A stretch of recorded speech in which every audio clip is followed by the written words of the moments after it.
its line, the border fires and the humming wires. Yeah, man, you know you're never coming. Across the square, across the bridge, across the mills, across the stack. On a gathering storm comes a tall, handsome man in a dusty black coat with a red right hand. Prophets. In a manner of speaking. Two of them. The one who speaks, and he will, at great length, whether you want him to or not, will make mention of himself as a prophet. The other one, well, he's a quiet. What you just said is one of the most insanely idiotic things I have ever heard. At no point in your rambling, incoherent response were you even close to anything that could be considered a rational thought. Everyone in this room is now dumber for having listened to it. I award you no points, and may God have mercy on your soul. If I'm gonna do this, I'll need my news team at my side.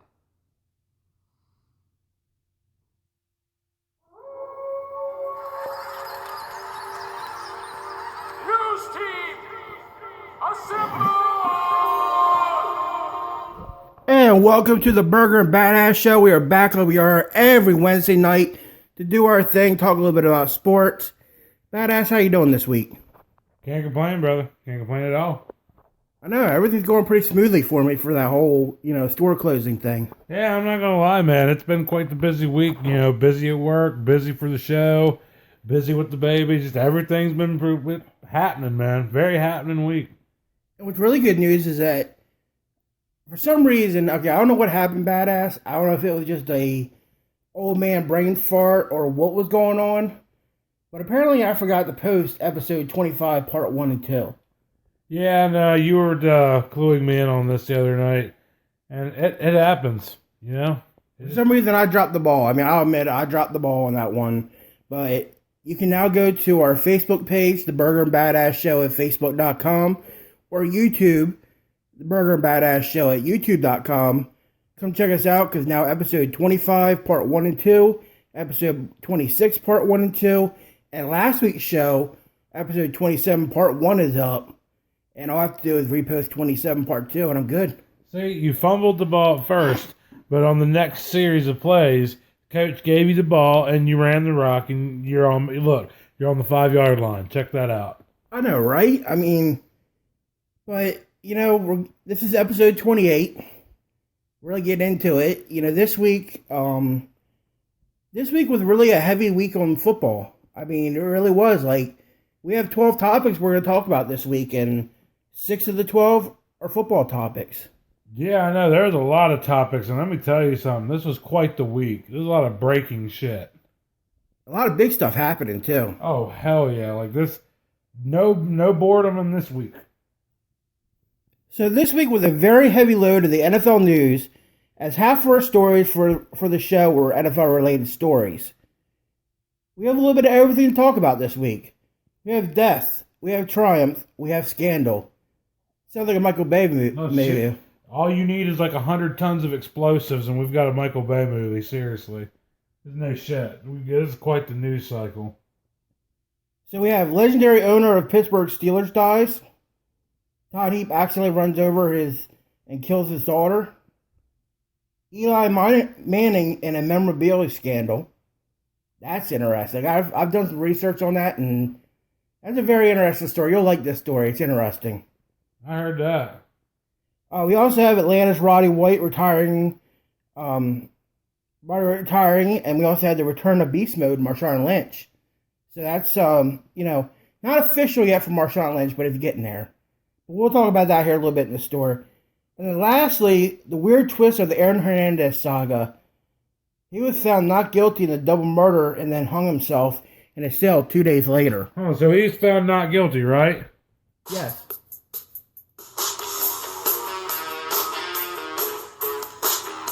Huh. Well, that's quite interesting. So, Really badass. So, I mean, Did he, in fact, actually beat the charges? He actually did beat it. So those double murder he got caught for, it nothing? He's good? He's good. Okay, then so, like... Wait a minute. What happened? This man hang himself? 2 days after he was found not guilty in the double murders, he was found this morning at 3 a.m. in his cell and he was hanging. Hold on, we were just doing show prep last night, and did we not prep him at Story 6 because we were going to talk about how he had just beat double murder but was still going to be serving life because he murdered Odin Lloyd? Yeah. Did we not just talk about this at 10 o'clock last night? Oh, no. And this motherfucker hangs himself 5 hours later. I woke up this morning on the shitter reading Drudge, and this shit is front fucking page on Drudge. I'm sitting there catching up on news. I'm like, okay, what happened with this runoff election shit in Georgia? What's going on in the world? Are we bombing the shit out of ISIS some more? And now, front fuck center at the top, Aaron Hernandez fucking found hung himself. What? Get the fuck out of here. Like, we were just talking about this this is some shit. I know, you just texted me this morning, too. Like, I was still kind of half asleep. And I woke up and first thing I did, look at my phone and see who called. Or I had a text message or, Facebook me or something like that. So I went on and first thing I look at, message from Zach. Badass. And it's like, hey, Aaron Hernandez just hung himself and died in prison this morning. I was just like, holy shit, how the hell that happened? Hey, you know what? Strange shit, my friend. Strange shit happens. That's what went down.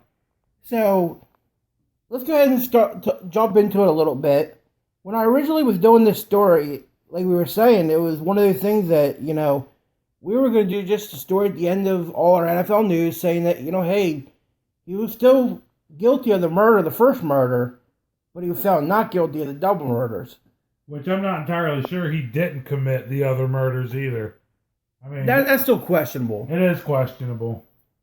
But anyway, so, as doing a sports show, sometimes shit happens and we have to change, we have to do a complete 360 and change our attitude and change where we're coming from and say, okay, well, that was the original story. Now we got to bump this thing up. The original story? Yeah, original story. Yeah, no, try again. Yeah. So, original story, we had him just double homicides. Wake up this morning and he hanged himself and died in prison. So, it's one of those things that, we have to change up what we're doing. So, Aaron Hernandez, who was just acquitted a few days ago for double murder of Safuro Furtado and Daniel Diablo outside a Boston nightclub in 2012, will still be serving a mandatory life sentence for the murder of Odin Lloyd in 2013 in North Attleboro. Correction officers at the Suze Barnarski Correction Center discovered Hernandez at 3 a.m., where CPR was performed and he was transported to a hospital where he was pronounced dead at 4:07 this morning. Mr. Hernandez hanged himself using a bedsheet that he attached to the cell window, said officials with the prison. Hernandez also attempted to block his door from inside by jamming the door with various items. Hey, you know what? It sounds to me like you wanted to die. Hernandez's convictions will be vacated under a century-old legal doctrine enshrined in Massachusetts criminal law. The law states that criminal convictions are essentially nullified if a person dies before they have a chance to complete the process of appeal, which I find is complete bullshit. So he's going to get to walk completely of that. He's completely clean, and now the family of these people that, this guy was murdered and possibly the double murder they got away with, now you got, he's clear of all that. So in death, he walks clean. Well, yeah, pretty much. I mean, that's what... So that was the last great big fuck you to the entire world he could pull. Yes. And now nobody on his side of anything is liable for any of it. No, not at all. So, yeah, honestly, you know what it sounds like to me? He did the old Roman philosophy. He fell on the fucking sword, you know what I mean? Kill yourself. You know you ought to, and he did. And I think he, in that sense, I think he got a little bit of help from the legal team on that one. Yeah, he might have. I mean, I'm just saying, how would you know that century-old law? Well, of course you know. Well, two ways. Either a lawyer, one, told you, or two, you got a lot of time on your hands and you read a lot of books in prison.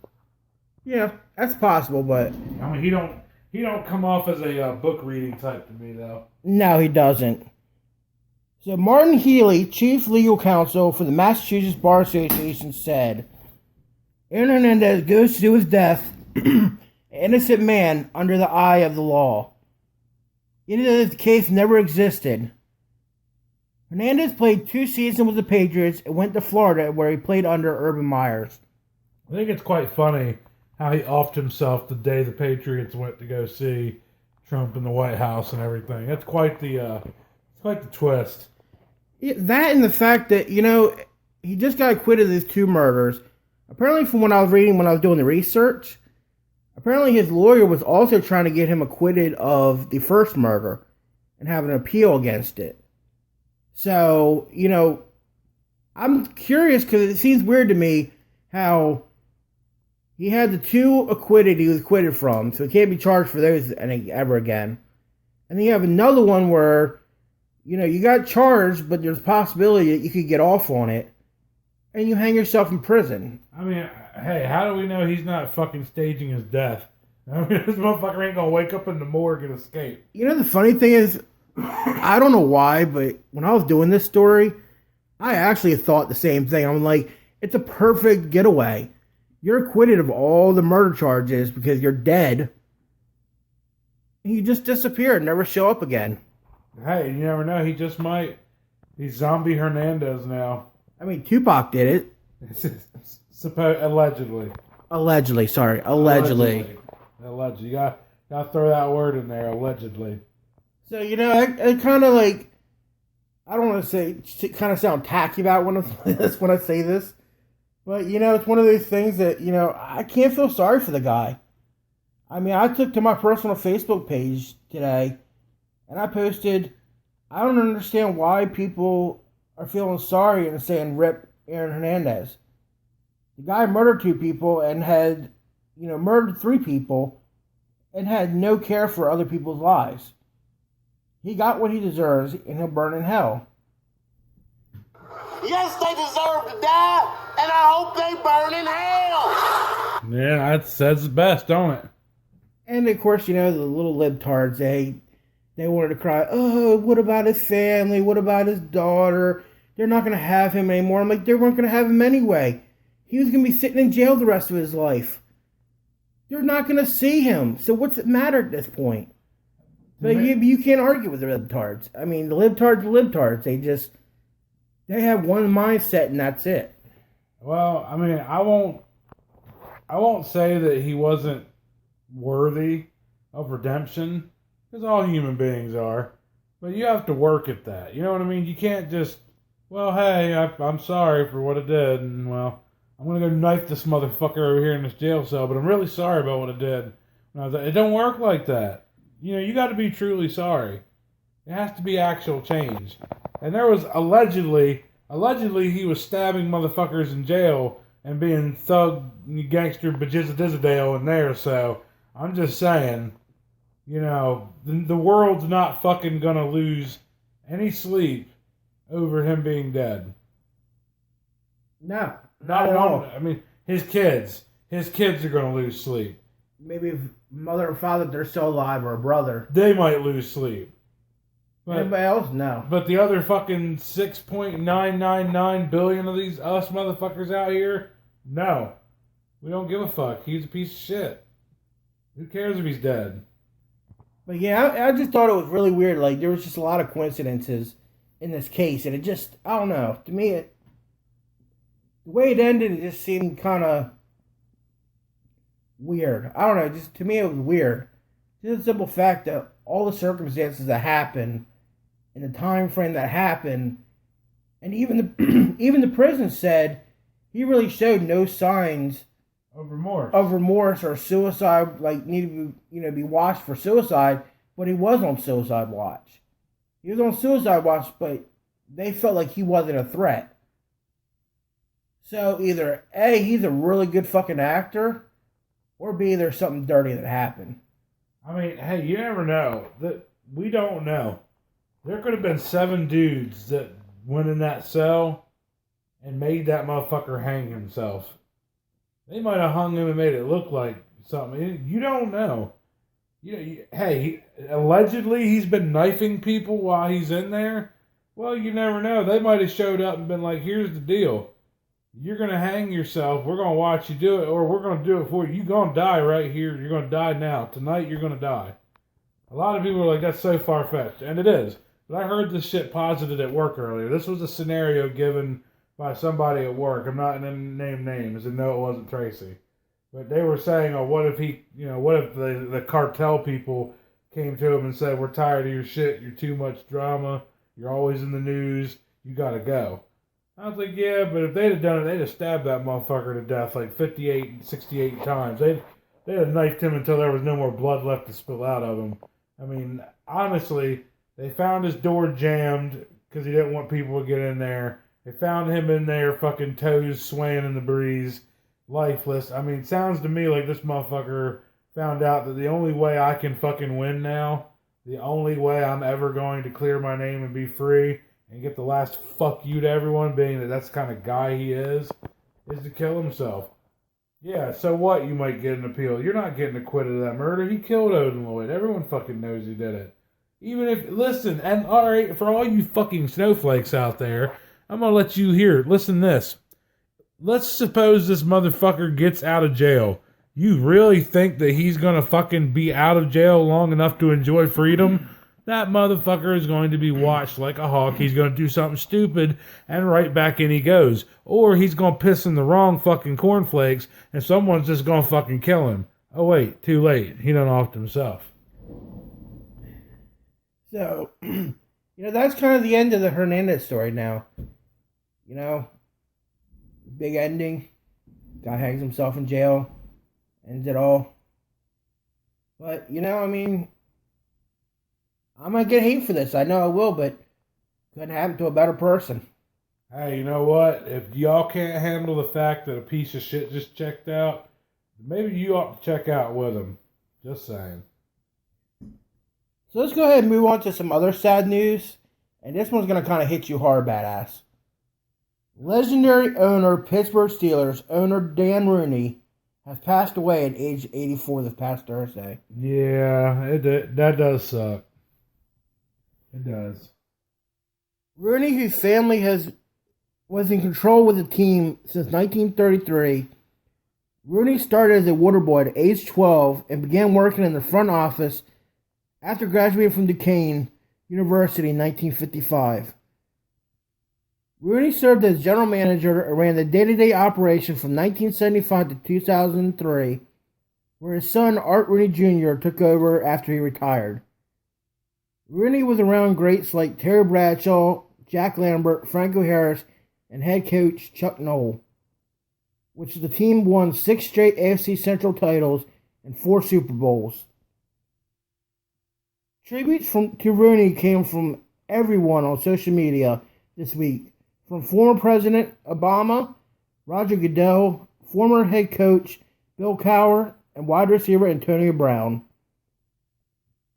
President Obama commented, Dan Rooney was a great friend of mine. Blah, blah, blah. Dick suck, dick suck. I'm only giving him a plug in death because he fucking contributed to my winning fucking 2 elections. Blah, blah, blah. Dick suck, dick suck. But continue. But more importantly, he was a great friend to the people of Pittsburgh, a model citizen, and someone who represented the United States with dignity and grace on the world stage. You've got a dirty, whorish mouth, is what you have. Yeah, that's all I'm hearing. Oh, that's great, badass. Yeah, that's all I'm hearing right now is just, God. All right, continue with the bull. NFL Commissioner Roger Goodell also weighed in. Few men have contributed as much as to the National Football League as Dan Rooney. A member of the Pro Football Hall of Fame, he was one of the finest men in the history of our game, and it was a privilege to work alongside him. I don't have any problems with that. That's a football man talking about another football man. I only take issue with fucking cocksuck politicians adding their 2 cents into shit when they don't fuck. Oh, you know what you need to do? Shut the fuck up. Go play more golf. Oh, wait. You did that while you were a president for 8 years, you fucking dickhead. On to the next one. Former Pittsburgh coach Bill Cowher took to Twitter to share his feelings on the passing of Rooney. Rip Dan, my mentor and friend. Thank you for the guidance and wisdom. I came a young coach and left a better man. Your spirit will live on forever. I tell you what, and a lot of people are upset about this just simply because this man was a pillar to the community and his franchise team. I mean, you gotta think this man does have quite the legacy he's leaving. He really does. Also, current player and all-star wide receiver Antonio Brown also commented on Rooney's impact on Instagram. You looked at me as more than just a jersey. One of the most genuine and humble human beings I've had the pleasure of knowing. Yeah, I mean, again, can't dispute any of that. Rooney also had an effect on the minority coaches and front office employees being hired as the Rooney Rule that would require teams to interview minorities for head coaching vacancies in senior football operations in 2003, which was expanded in 2016 to include women for executive openings. Since the Rooney Rule went into effect, 17 minority coaches were hired from 2003 to 2017, which includes 8 current minority coaches, including Pittsburgh head coach Mike Tomlin. Rooney was elected to the Pro Bowl Hall of Fame in 2000. Oh, isn't that just nice and progressive? I thought you'd be a little more upset about it, being your team in Pittsburgh. What? No. Pittsburgh is my family's team. I like Pittsburgh. I do. But I'm not down with their fucking how they run their ship, so nah. Not really too upset that the captain of the ship's gone. Don't really care. But I'm sure a lot of the Pittsburgh Steelers fans are mourning the loss. Oh shit, half of them would probably give up their firstborn children just to have him back. Yeah, I know. You ain't lying. Kind of like Al Davis was to Oakland. Oh, Jesus. Yeah, exactly. That's a very good comparison. Yes. So, we had some other sad news. 3 sad stories in a row. It's just fucking nothing but sad. I mean, why do we got to keep hearing all this fucking sad shit? I don't want to keep hearing all this sad shit. It's just, goddamn. Well, good thing is we get the sad out of the way, and then we get to the happy. Yeah, I guess so. I mean, I guess you got to get it over with quick on it. I don't know. I guess so. So I know this one's going to touch you a little bit badass because, having a daughter of your own, this is going to definitely, pull at the heartstrings a little bit. Some other sad NFL news. Retired football player Todd Heap accidentally struck and killed his 3-year-old daughter Friday afternoon while moving his truck in Mesa, Arizona. It's sad. God, it's sad. Police responded to a car pedestrian accident at 3:45 and were told the girl was on the driveway when Heap moved the truck and hit her. Heap's daughter was taken to a local hospital where she died from injuries. Police say Heap showed no signs of impairment and the investigation is ongoing. Heap played 10 years with the Baltimore Ravens and 2 years with Arizona before retiring in 2012. Baltimore Ravens released a statement saying, "We cannot imagine the heartbreak and sorrow for Todd, Ashley, and the family right now. This is a knee-buckling news and an overwhelming sad tragedy. Our prayers, our thoughts, and our hearts are with the Heap family." The Arizona Cardinals also released a statement saying, "Our hearts go out to Todd, Ashley, and the Heap family. It's grief that is beyond words, one which no family should ever have to experience." God, yeah, you ain't shitting, dude. I couldn't understand how he feels. I mean, honestly, I'd want to kill myself. I would. I'd want to kill myself. Probably already would have done it if I were him. I mean, you just can't imagine. All you're doing is something you've done a million times before. Moving a truck from point A to point B. No big deal. But, just sometimes it's just that one time something changes and, having to be the daughter, had to be out and about, and I guess just didn't see her when he moved in the truck and he hit her by accident. And people got to realize, I mean, this is going to, this is something that he's going to have to deal with every fucking day of his life till he dies. This shit's going to probably end up being his death. I mean, I couldn't imagine. I couldn't.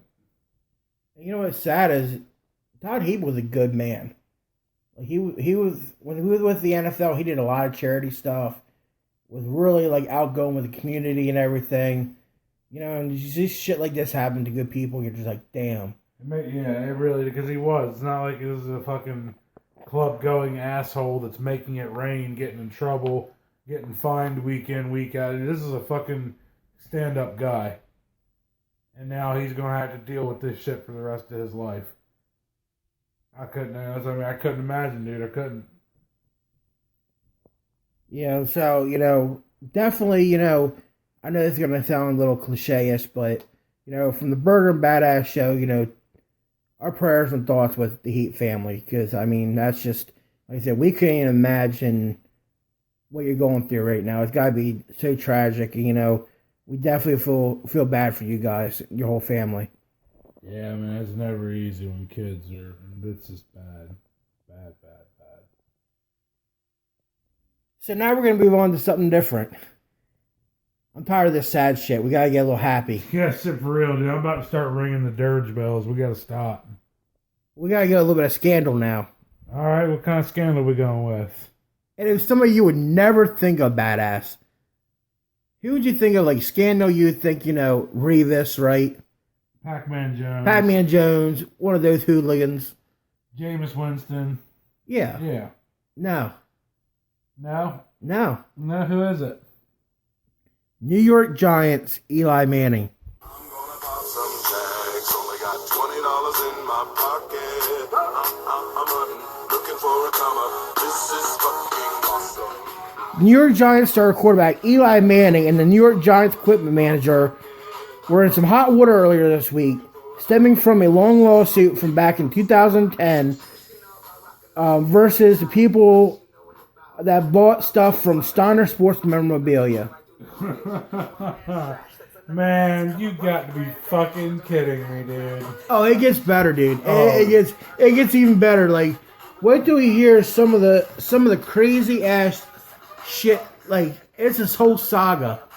It really is. And you would think, okay, well, it happened back in 2010. This has been going on for a long time? Yeah. God, all right, get down to it. Let's hear this shit. So apparently an email was sent in 2010 from Manning to the Giants equipment manager requesting, quote, 2 helmets that can pass as game used, according to court documents obtained by the New York Post. Manning and Steiner Sports are being accused of selling helmets to fans who thought they were game-used gear by Manning. Plaintiff lawyer Brian Brock told the New York Post direct evidence that Manning knowingly gave fraudulent helmets to Steiner for sale to fans. Brock also accused the Giants of deleting emails that would have made the Giants look really bad. But after Manning and his lawyer disclosed the emails, it was found to be from Manning's personal email account. Ooh. God, dude, this just keeps getting better and better. Keep going. In a statement from the lawyers for the Giants, the emails were taken out of context. Steiner Sports' Brian Steiner came to the defense of Eli. First of all, we haven't gotten all the facts. Secondly, I think we are all better than our worst mistake. We have had a 14-year relationship with this guy. He's been a great partner and friend. The lawsuit not only includes Manning and Steiner Sports, but also includes the Giants equipment manager, and others. The trial is set to begin on September 25th in Bergen County, New Jersey. That's just too fucking good, man. It really is. That's too fucking good. Eli Manning, the golden boy, the guy who you would never think would do something like this. How the hell did he even get caught? Like, how did you get caught? Like, what? How in the fuck did this even, like... Somebody obviously walked into Steiner Sports Memorabilia, wanted a New York Giants game-worn helmet thought they were buying one, and at some point, somebody had to have said, hey, that's probably bullshit. How? How did they fucking go about proving this? How? See, and that's what I wonder. Because I wondered how the hell they find out about it when it was just a personal email from Eli Manning to the equipment manager. Somebody fucking ratted, had to. This shit could have gone on for another 10 years and no one would be the wiser. Somebody had to have ratted. See, that's what I was thinking. Because, see, I was thinking somebody had to say something. See, what I'm thinking happened, right? All right, we're going to play Burger's Law and Order. Boom, boom, dun, dun, dun, dun, dun, boom, boom, dun, dun, dun, dun. So here's what I think happened. Steiner Sports sold a helmet that was supposedly game worn. Right. Somebody called bullshit on the whole deal. Came and started bitching at him. And said, if I don't get a real game worn helmet, I'm going to sue you guys. So that's what happened? Yeah. Huh, are we going to make an official ruling on that? Is that what happened? That's what happened. So then what I think happened was then people started looking into stuff, and somehow when they went through the email of the equipment manager, they found this email because dumbass didn't delete the fucking email because he's a fucking equipment manager and he probably has the brains of a 2-year-old. Sounds like a fucking retard if I ever heard one, dude. Are you kidding me? So, of course, now the email is shown. It gets, first off, gets hidden by the lawyers of Eli Manning because it's a personal email, which eventually the other lawyers find out about it and have it, expunged and brought in. And now we're at where we're at now. This is insane. I mean, this is absolutely fucking insane. I expect this shit out of like all these idiot motherfuckers in the NFL, but who the fuck? Eli Manning's got all this fucking money. He's like, what the fuck? There's no way he's broke. There's no way you're broke to the point where you got to do that. You've won 2 Super Bowls. Your fucking brother is Peyton Manning. You're the fucking Manning family. Y'all had money falling out of your ass before you even had asses for the money to fall out of. What the fuck are you doing? This is some fucking Bush League shit. So I think it's been really interesting to see how this plays out. You're gonna have the season starting, right? I think you're gonna be week 3, I think, by September 25th. Maybe week 2 or 3, somewhere around that range. You're going to be like starting the season up. And then you're going to have all this in the back looming behind you. Oh, God. You know what I'm telling you right now? Giants are going to suck this year. If you're going to do betting this year, anybody playing the Giants, you bet against them. Bet against them. Because you know what? The Giants are going to suck because Eli's head's not going to be in the game. Odell Beckham's going to be Odell Beckham. He's just going to go out there and dance and do his thing. Oh, they've been saying that the fucking Giants offense is supposed to be putting up all kinds of crazy points, but their defense is going to leak like a sieve and give up 40 fucking points. See, I believe that about the defense, but as far as offense, I'm telling you, Eli Manning's head. There's no way. His head's not going to be in the game. I mean, I'm not inclined to disagree with you. We've seen what happens when a distracted Eli plays the game. We've seen it. Yeah, it's called interception. Yeah. Get his ass knocked around. Interception. Headlights. Interception. Dumbass look on the sideline when he can't figure out what's going on. So, hey, Eli. Let me ask you something, man. You've been having a bad week. It might get worse. Because your ass might actually have to serve a little bit of time, and then we're going to hear you saying this. Man, I had my shit washed in, bro, big time. Yeah, you're going to get real acquainted with the fellas. I don't think he'll do any time. Nah, that was a joke. Yeah, I know. He ain't doing no time. You know what? Huh, Eli Manning doing time? Yeah, exactly. That'll never happen. That'll be a fucking day, New Jersey. But Eli, I think Eli will end up getting away with this. He will. He's kind of like Baker Mayfield. For some reason, because he's a star player and he is who he is, he's going to get away with it. Yeah, you let us act like that. Yeah, I acted like that. I'm going to jail 90 for a while. days, easy. 90 days, easy. Maybe a year. They might leave you in there just to make sure you get the point. But Eli Manning, nope. He'll pay a fine. He'll pay. No, I think he won't even pay a fine. I think he'll get away with it scot-free. I think they'll come up with it. It'll come down to, well, we don't have enough evidence that proves, even though the email, They'll settle. somehow the email will somehow get tossed out. They'll settle for something where he really does give him a game-worn helmet or something like that. No, what's going to happen is they're going to get exactly what they ended up paying for. He's going to pay them a settlement. It's going to go away, and it's going to be quiet. That's going to be the end of it. And then the Giants are going to put up 40 points a damn game.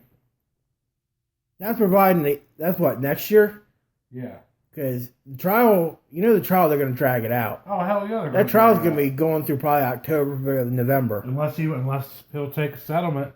Unless he'll go at him and just be like, look, how much money you want to shut the fuck up? He might do it. I mean, you lose the first 2 out of 4 games the first month because you're dealing with all this shit. But then it's all dealt with in October. You come back and start playing football. You still have October, November, December, and January. And then playoffs. So, I mean, you could turn around if you do a quick settlement, but I think the longer this thing drags out for Eli, the worse it's going to be for him. Oh, I definitely agree with that. Not only him, but for the Giants, too. Yeah, the longer this drags out, the worse it'll get. I agree with that. So we'll definitely be keeping an eye on this, and, when we get closer to the date and we start finding more information about the case and everything, we'll definitely, give you guys an update. But that probably won't happen until September. Easily, yeah. September will probably begin in October before we really know anything, what truly happened. They're going to have to sift through a lot of bullshit to get to the truth. You already know that. So, more NFL news.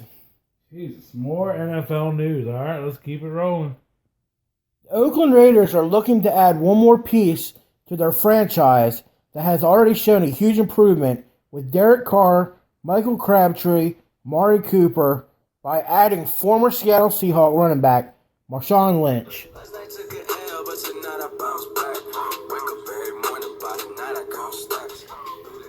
Lynch, who is also known as Beast Mode, retired from football in 2016 and is now looking to come home and play for the Raiders. Lynch, in his 9-year career with Buffalo and Seattle, rushed for over 9,000 yards with 74 touchdowns and 200 receiving yards with 9 touchdowns. 5-time Pro Bowler and won 1 Super Bowl 33 with the Seahawks. With the draft only a week away, the deal almost looks like a lock, but could fall apart if the deal is not reached by the draft, and the Raiders take a high-value running back this year. This year there are several high-value names that will be available, such as LSU's Leonard Fournette, Florida State's Dalvin Cook, Stanford's Christian McCaffrey, and Oklahoma's Joe Mixon, and your boy from Clemson, Wayne the Train Gallman. Wayne Drain. I don't know. Out of all them picks, though, Leonard Fournette might be the most, game-ready running back. See, but I've heard he's going to be going to the 49ers pick, too. He probably will. I'll tell you what, though, man. I'll take beast mode any day of the week. I mean, Dalvin Cook's available at Oakland's pick. I woke up in beast mode. Exactly. I'd take beast mode. Yeah, you got to take beast mode at this point. And then not only take beast mode, but then if you still get a pick at 24, and Dalvin Cook's available, You can come around and get another one. take Dalvin Cook as a backup. Dalvin Cook's going to do good things in the NFL, I think. See, that's the thing. It all depends on what kind of running attack you're going with. If you're going with, I want 2 running backs all time, all horses, I'm handing this ball off. If you're a new team with a new quarterback, everybody's having to settle in and you're going fucking straight up new horses, you got to have running backs, dude. Shit worked with Dallas. Imagine if Dallas had 2 Ezekiel Elliott's. Holy shit. That's what I'm saying. Imagine they had 2 running backs that could go fucking straight up, pound for pound every snap. I would hate to fucking play a team that's going to snap the motherfucking ball and run it at least 70 times a game because they can. So, Badass, I got a question for you. What's that? Let's look into the crystal ball. Raiders are picking at 24. They take Marshawn Lynch. They sign him. They're still picking at 24. Who do they take out of those guys that are left? Who do you think is going to be left, and who do they take? See, I don't know. I really don't know the answer to that. It's all going to depend on how the quarterback situation shakes out. See, and that's good. That's going to be really interesting because the quarterback, draft class this year is not great. It's pretty shitty, to be honest with you. I mean, there's only really one good quarterback that's coming out of the draft. And I'm not just saying this, guys, because I'm in the Clemson area. But let's be honest, guys. The quarterbacks that are left in the draft that are going to be going in there, the only good one is Deshaun Watson. If you take Mitch Trubisky over Deshaun Watson, you're a goddamn fool. I ain't got nothing else to say about it. If you take Deshaun Kaiser? Yeah, Kaiser. I should know that because it's my own guy. Quite honestly, if you're looking for a quarterback in the draft and you take anyone over Deshaun Watson, you're a goddamn fool. I don't have anything else to say. I don't. How much fucking film must I fucking shove down your eye holes into your brain piece until you get it? You know what I mean? Badass, I gotta say, out of all those names, I can see the one guy that could be there. And no, I know a lot of people are gonna say again, it's because I live in the Clemson area. But I'll be honest with you, I think Wayne Gallman would be a really good addition as a backup to beast mode. Get him ready, get him in there, get him NFL ready and everything. And I think he'd be a good backup to eventually become a starter eventually. Well, see, Wayne likes to do one thing that a lot of running backs don't like doing anymore. That's blocking. So he's going to find a home. Because the man he don't give a fuck. He'll block just as many times as he'll run the ball in one game. He don't give a shit. He's a team player. You can feed him the ball, he's going to run, but the next play, he'll throw a fucking block just as good as a lineman almost. He's going to find a home. I don't know why, but I could definitely see him going as an Oakland Raider. Oh, yeah, no, I could see him as a Raider. Raiders like guys with that fucking chip on their shoulder attitude, and Wayne's got that. So I have one more left. One more NFL story, Badass. One more NFL story. And kind of like, we started off kind of dreary, had some scandal story, had a happy story. Now we have a kind of, I don't know what we call it, like a Zen moment. Former Atlanta Falcons star wide receiver Roddy White has decided to hang his cleats up after an 11-year career with the Falcons. So he finally called it quits. Finally decided to call it quits. He had a good fucking career, though. I mean, shit. Ain't nobody can say he didn't have a good career. I mean, he's not Hall of Fame worthy, but shit. He had a good career. White, in his 11-year career, had 10,863 receiving yards, 63 touchdowns, a 4-time Pro Bowler, and holds the Falcons team record for most receiving yards, most touchdowns, and most 1,000-yard receiving season with 6. White last played for the Falcons in 2015 and was released in 2016. White commented on his career in the NFL. I would like to thank Arthur Blank and the Falcon organization for a great 11 years. The city of Atlanta, I love y'all so much. It's now time for the second phase of my life. White's second phase will be a high school football coach at John Creek High School in John Creek, Georgia. Yeah, that's actually pretty cool. I know where that is. So he's actually decided to finally just hang it up and decided that instead of just living off his money and living in a mansion and living high in the hog, I'm going to give back to the community. I'm going to go out and coach and do what I love. And he'll be good at it, too. I mean, anybody that goes from playing the sport to going to coach it, or does announcing in it, that's somebody who loves the game. That's somebody who loves the sport and wants to stay with it no matter what. Even though his playing career is over, guess what? I want to stick with it. I want to coach. I want to be a GM. I want to do this. I want to do that. I want I'm to be an going to make announcer. sure that the guys coming up now understand what it is, what they need to do to succeed. Hell yeah. So I thought that was pretty cool, because, Roddy White, I had him numerous times on my fantasy football league. And that dude just got me points, like every week. Like guaranteed 20-plus points every week. And I mean, he was just a solid-ass player. He had good hands, man. He could catch the ball in traffic. He wasn't scared. So, Roddy White had of course he didn't have a Hall of Fame career like you said. But He had an Atlanta Falcons Hall of Fame career. yes. But the actual Canton, Ohio, as much as I like Roddy White, they could write the history of the game without you. Sorry. No, I mean, and the problem with that is, and I know a lot of people are going to say that's what everybody says. He has no hardware. Gotta have hardware. And I personally, I blame Matt Ryan. I don't. No? No.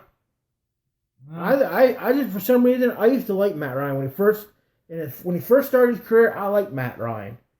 He was a solid quarterback. But then for some reason, he got Tony Romo-itis.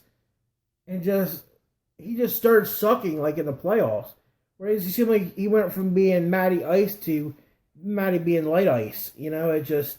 I don't blame Matt Ryan. I think Matt Ryan's a pretty decent quarterback. I think... Hall of Fame, no. No. Hall of Fame quarterback? No. But is he pretty decent? Yeah, he's upper middle pack of the echelon of quarterbacks, in the NFL. But no, I can't put that on him. I actually put that on the ownership. You really do? Even coaching staff? Yeah, because ultimately it's their job. Your job is to go out and play and to win the game.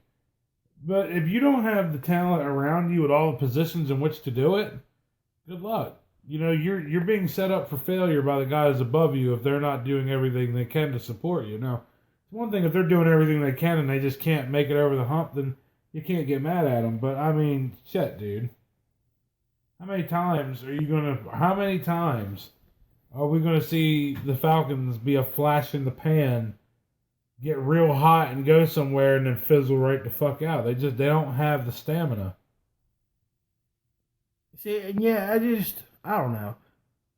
I do partially blame the coaching staff, but a lot of it, I mean, just some of the decisions he made, like stupid decisions where you're just like, why do you even throw the ball?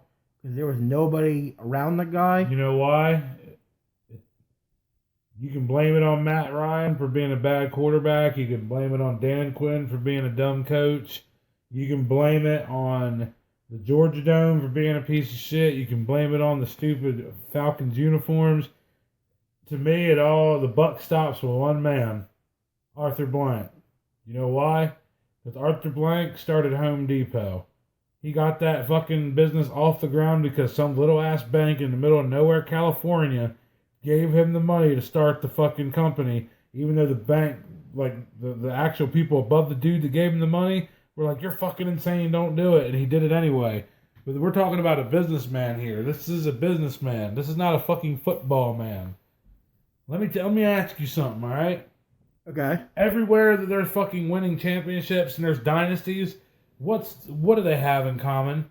All of these fucking teams and dynasties, they have great fucking quarterbacks that are legendary status. They have fucking legendary defenses. They have fucking lights out wide receivers. They got tough as nails bowling ball running backs. They got fucking head coaches that know exactly what the fuck they're doing that win championships. And they got GMs and owners who are football guys. The Maras. Jerry Jones in Dallas. Fucking what was that dude out in San Francisco? The DiBartolo. Yeah, Yorks and Eddie DiBartolo. Yeah. Football guys. The Maras again in New York. You know, we're talking about football people that know what the fuck they're talking about. Bill Belichick, Kraft. Everyone's like, oh, Kraft, what the fuck? He was a businessman. He knew football. He wasn't a dummy. He knew the sport. He understood what the sport was before he jumped in it. If you don't understand what the fuck football is and you just jump on into it, you're going to get creamed every time. Hint, hint, Atlanta, with fucking Arthur Blank and that Demiroff dude, whatever his name is. Y'all don't know football. So you know what you do if you don't? You hire motherfuckers that do and you get the fuck out their way and let them do their thing. You'll get a championship then, I promise you. Till then, forget about it. So let's go ahead and move on to something different, a different sport now. We've exhausted. Really? all We the can NFL. talk about something other than fucking football? I'm just kidding. I love football. If we could, I'd talk about football more. Fuck the NBA. I don't give a shit. I'd talk about football more if I could. I know, and I know you don't even like. Sometimes you don't even like talking about the NFL because I know, you despise the NFL. You like NCAA. You rather watch Saturday football than Sunday football. But I mean, when you have good stories like that, I mean, How can you not? how can you not like that? I mean, that's 6 quality stories right there, back to back to back to back to back to back. It's the 37 car Amtrak that derailed. You just cannot help but look at it as you go by in the Kia Rondo. Wow, that's an interesting analogy. Yes. Yes. So we're gonna go ahead and move on to a different sport now. We're gonna go ahead and talk a little bit of the NBA playoffs. I know your favorite sport. The NBA playoffs got under the way this week, and it's been business as usual, except for a few surprises. One of the biggest surprises is that number 1 seed Boston Celtics are down 2-0 to number 8 seed Chicago Bulls in the best of 5 game series. Defending champion and 2nd seed in the East, Cleveland Cavaliers have jumped out to a quick 2-0 lead over the 7th seed Indiana Pacers, while the 3rd seed Toronto Raptors and the 6th seed Milwaukee Bucks are all tied at 1 game apiece. And the number 4 Washington Wizards hold a 1-0 lead over the number 5 Atlanta Hawks. So that's the Eastern bracket. You have Chicago, who's surprising Boston. Boston had that great run at the end and took over the number 1 spot for Cleveland. And then you come out and you blow the first 2 games of the series. I mean, like, Flat as 3-day-old soda with the cap left off. I mean, just really, Boston, like, you can't even manage to win 1 out of the 2. You had to lose both of them at home. You play basketball like old people. Fuck, you understand that?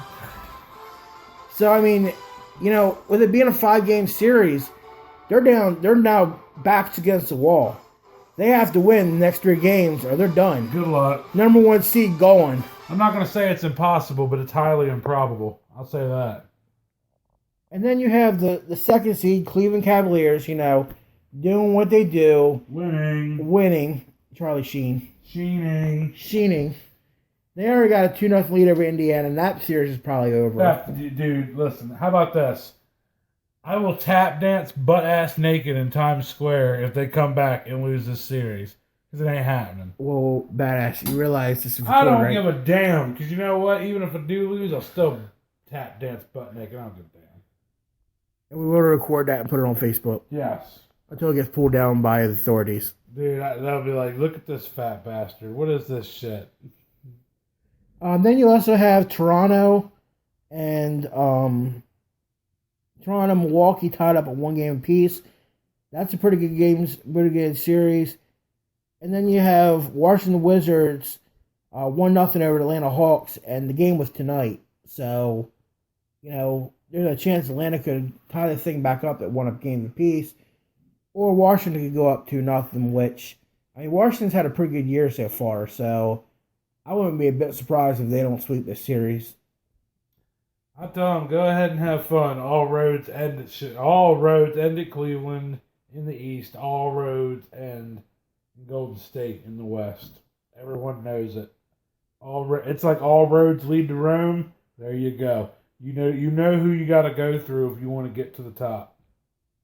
Speaking of all roads lead to Golden State, We got the West. Last year's West champion and number 1 seed Golden State Warriors have a 1-0 lead over 8 seed Portland Trailblazers.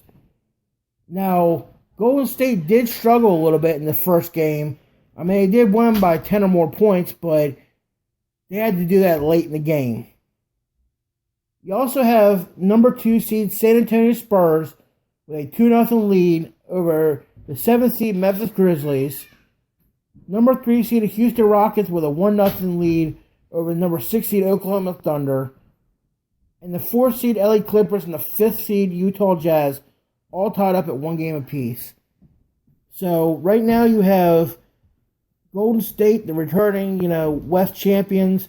They're up 1-0. They did struggle a little bit against the Trailblazers, but that might be just first game jitters.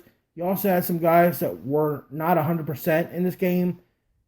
That's called I'm limping into the playoffs. I'm saving my energy. But I think they're going to put the foot down here in the next couple games, and they might lose one, but that's going to be it. They're not invincible, but I have to say this. You have to catch them on their shittiest night. If you don't, they're going to win. I mean, it's just like Cleveland. You got to catch them on bad nights when everyone's just off and they're not in unison. Because when you get the nights where they're in unison, it's just like they're far and away better teams. You can tell. You just watch them play, and you're like, this is fucking insane. We already know who's going to be facing off for a chance. The only X factor in all the other teams remaining is San Antonio. Because they're always good. You could never count them out. And they could actually whack someone's ass. But that's it. There is no one else. Who the fuck else is there? Crickets. That's right. No one. There is no one else. Then you also have, again, business as usual for the number 2 San Antonio Spurs with a 2-0 lead over Memphis. I mean, not a surprise there. Fuck no, it's not a surprise. And I mean, if you saw the scores, they were winning these games by 20+ points. So this shit was over even in the fourth quarter. Oh yeah, this game was over early. They were sitting their guys early because they had this game well in hand. Popovich, dude, he knows what he's doing. The motherfucker's smart. Oh yeah, you want to hear something cool? What's that? I have to drop this on our show because I heard this and I couldn't believe it and had to research it, and it's true. Greg Popovich has gone to the playoffs every single year since he has been the head coach of the San Antonio Spurs. How is nobody has said that fact on sports radio or sports television? Either he has only missed a year, the beginning year, but I know it's 20 straight years in a row that he's been to the playoffs. That is a legitimate fact. That's not bullshit. This man knows what he's doing, obviously. And then the next 2 games are very, very interesting games. I think these series are both going to be really interesting and fun to watch. The 3rd seed Houston Rockets versus number 6 seed Oklahoma City Thunder. That series is going to be fun to watch because anybody could win that series. Because both of the teams are pretty evenly matched. Houston with maybe a slight edge on the backside. But overall, this is going to be a really fun series. I think this one will go all 5. And those teams genuinely don't really like each other. It is a rivalry, so yeah, you're right. It would be good. And then you have the 4th seed LA Clippers and the 5th seed Utah Jazz tied up at 1 game apiece. And I mean, another fun series to watch because both these teams, again, both evenly matched. And it's just going to be a fun overall series to watch. Oh, I agree. No, I mean, the only thing I don't like about the NBA playoffs, and you already know this, is that they're too long. It's just we're in the end of April. We're already talking about playoffs in the NBA, and we're not going to stop talking about this shit for the next 8 goddamn weeks. This shit's going to go on for 2 more fucking months till it's over. You understand how insane that is? That's why I can't stand basketball. And what's even worse is hockey. Yeah, no, you're right. Hockey is just as fucking bad. I mean, honestly. But the NBA, I mean, that's why there's that funny-ass fucking moment in that movie Basketball that they're trying to fucking do the playoff scenarios, and everyone's just like, what the fuck? It's this one. Let's see. Make sure I have the right one. Pulling up the video for you right here now, ladies and gentlemen. This is the old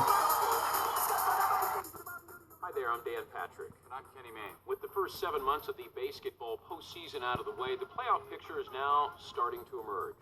So with last night's victory over Boston, next week the Bears must beat Indianapolis in order to advance to Charlotte. That's in an effort to reduce their magic number to 3. Right, and then the Bears can advance to the National Eastern Division North to play Tampa. So if the Bears beat Detroit, and Denver beats Atlanta in the American Southwestern Division East Northern, then Milwaukee goes to the Denslow Cup. Unless Baltimore can upset Buffalo and Charlotte ties Toronto, then Oakland would play LA and Pittsburgh in a blind choice round robin. And if no clear winner emerges from all this, the two-man sack race will be held on consecutive Sundays until a champion is crowned. Correct. Did you just understand that? That's the NBA fucking playoffs in a nutshell. And NHL playoffs. Yeah, exactly. You can add them to the list. Correct. This shit's too long, dude. Too long. The only good thing for the NBA playoffs compared to the NHL playoffs, at least their first round's only 5 games, Oh, God, yeah, that's true. where the NHL playoffs are 7 games. Why? Why do you have to have a best of 7 game series? Everybody, like, you don't need that. Play 3 games. Best of 3. 2 out of 3. 2 out of 3. It's that. How about compromise? I'd say best out of 5 all the way around. Until you get to the cup and then make it a 7. Yeah. What the fuck you need? Why do you need 7 games? Each round. So that you can drag this shit out until my fucking death? I mean, Jesus Christ. I mean, the only good thing about the whole situation is, at least we have something to talk about. I get. You know what? I'm gonna have to Bubba Gump some mama you on this one. I guess. But seriously, I don't. God, seriously, I guess. So, speaking of hockey,